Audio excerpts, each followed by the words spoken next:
మీరు ఒక తోటలోకి వెళ్ళి గమనించండి. అక్కడ చెట్లన్నీ ఒకదానితో ఒకటి అవినాభావ సంబంధం కలిగి ఉంటాయి. మీరు ఒక చెట్టు కొమ్మని నరికితే మిగతా చెట్లన్నీ రోధిస్తాయి.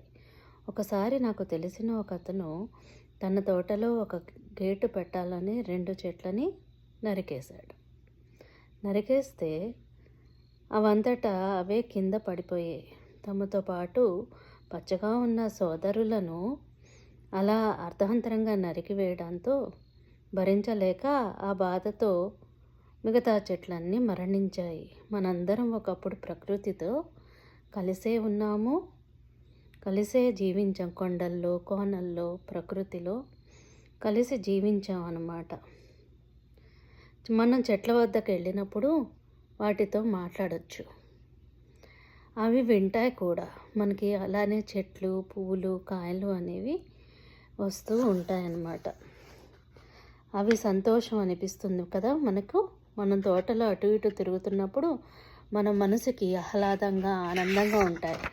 అందుకని మనం కూడా మెడిటేషన్ చేస్తున్నట్టు అలా ఫీల్ అవుతాం చెట్ల దగ్గర, తోటలోను. అది కూడా మెడిటేషనే.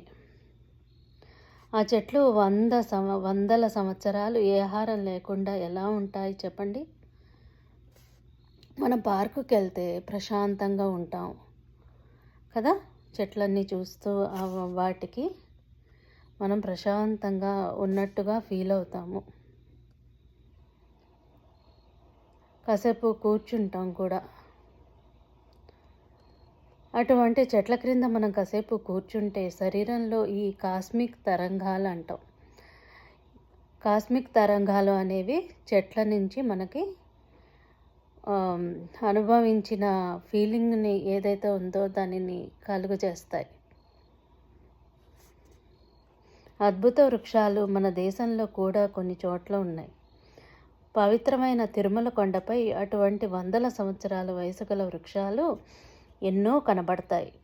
అందుకే మనం తిరుమల కొండ ఎక్కేటప్పుడు అద్భుత వృక్షాల నుంచి వచ్చే కాస్మిక్ తరంగాలు అంటామండి.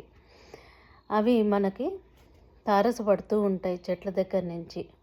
అందుకే అసలు నడవడం ఏమాత్రం అలవాటు లేని వాళ్ళు కూడా తిరుమల కొండ ఎక్కేటప్పుడు ప్రశాంతంగా నడక అనేది సాగిస్తారు, వాకింగ్ అనేది చేస్తారన్నమాట. ఆ చెట్లతో మనతో మాట్లాడతాయి కూడా.